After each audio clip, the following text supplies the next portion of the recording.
Good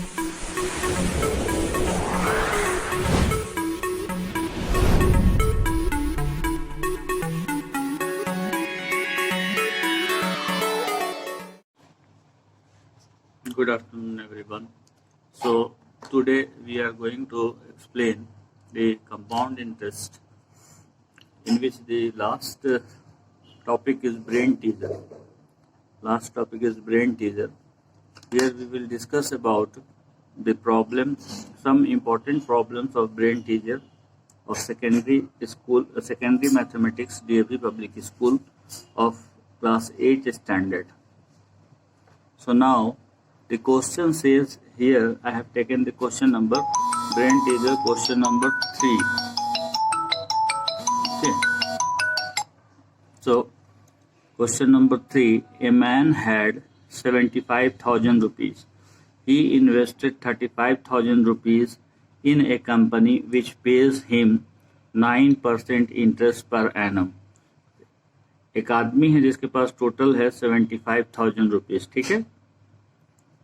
Out of 75,000 rupees, 35,000 rupees he investment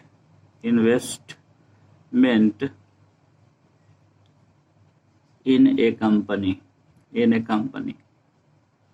Okay, investment in a company 35,000 rupees. So remaining amount क्या होगा, balance और remaining amount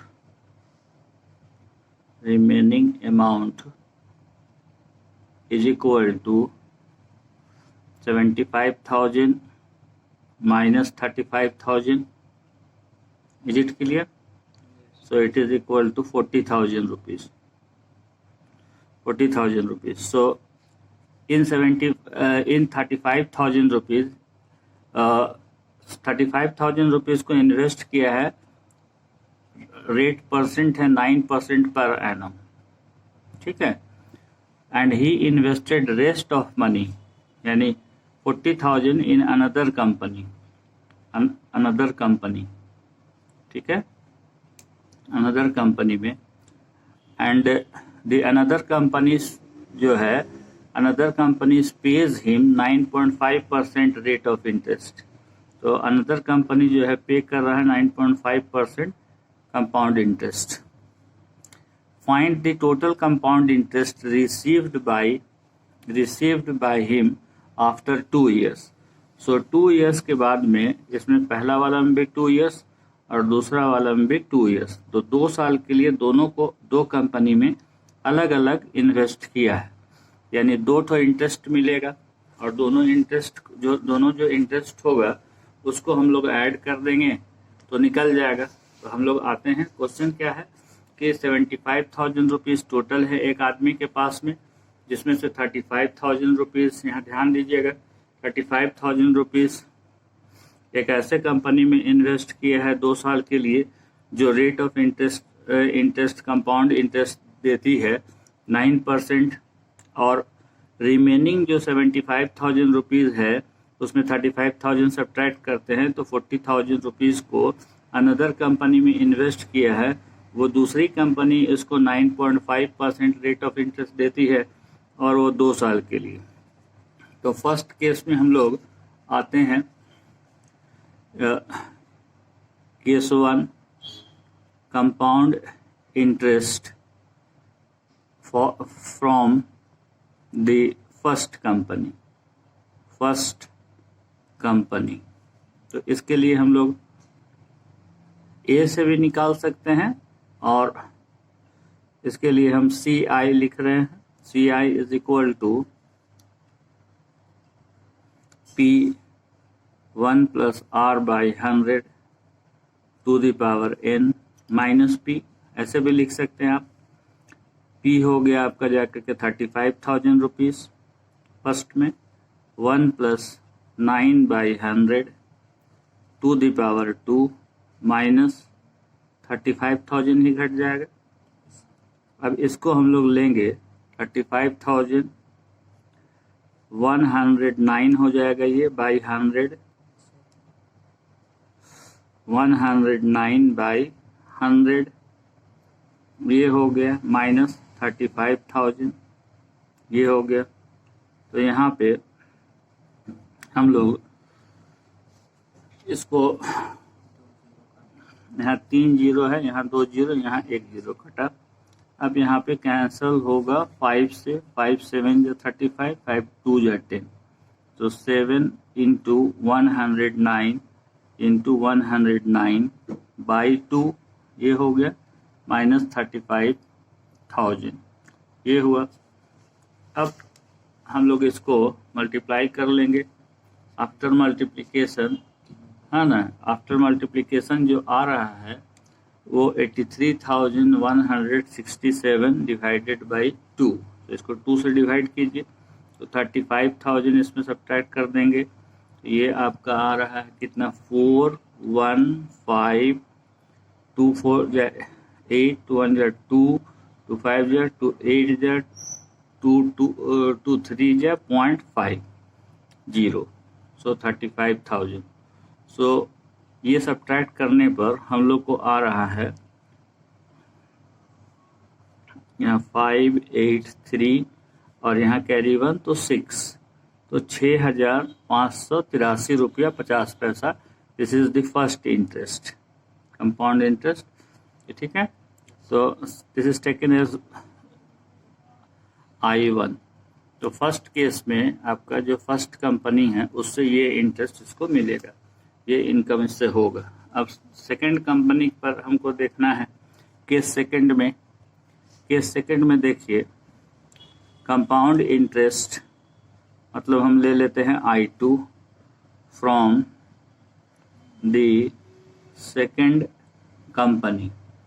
तो second company में ये कितना इन्वेस्ट किया है, 40,000। तो फार्मूला बार बार लिखिएगा, P1 + R/100 to the power n minus P। तो ये आपका 40,000 हो गया, और 1 प्लस यहाँ rate of interest 9.5 divided by 100 to the power 2, again here minus 40,000। तो यहाँ पे हो जाएगा 40,000, और यहाँ डेसिमल हटा के यहाँ 0 ले लेते हैं, और यहाँ 5 से कैंसिल करेंगे, ये 200 और 5 1 जा 5 5 9 जा, सो यहाँ पे 200 + 19, सो 219 by 200 into 219 by 200 minus 40,000 this, और 0 0 4 0 कैंसल, 2 2 जो 4 ये कैंसल हो गया। तो अब 219 का होल स्क्वायर भी आप लिख सकते हैं, माइनस 40,000। तो यहाँ पे हम रफ में निकाल लेते हैं, अलजेब्रा का भी इस्तेमाल करके हम लोग निकाल सकते हैं। तो जैसे a + b का whole square is equal to a² + 2ab + b square. तो 219 को हम लिख सकते हैं 200 + 19 का होल स्क्वायर, तो it is 200 square plus 2 into 200 into 19 plus 19 का स्क्वायर। तो ये हो गया आपका 40,000।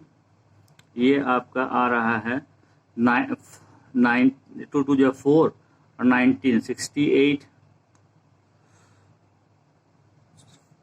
19 4 जो 68, so this and 19 into 19 into 19 करेंगे तो 19 9 जो 171, 17 plus 19, so it is equal to 361, so 361, so इसको हम लोग लिखेंगे 61 एंड देन यहाँ 11, यहाँ पे 7, ये 47, तो ये आ रहा है आपका 47,161। इसमें सब्ट्रैक्ट करेंगे तो 40,000 रुपया, तो 7,161 रुपया ये आपका सेकंड इंटरेस्ट आ रहा है। सेकंड इंटरेस्ट को I2 मान लेते हैं। अब ये दोनों को हम लोग ऐड कर लेंगे। देखिए कैलकुलेशन करना होगा, सीधे मल्टीप्लाई भी कर सकते हैं, अलजेब्रा का भी इस्तेमाल से आप आसानी से ला सकते हैं। तो टोटल इनकम जो हो रहा है, total income is equal to I1 plus I2.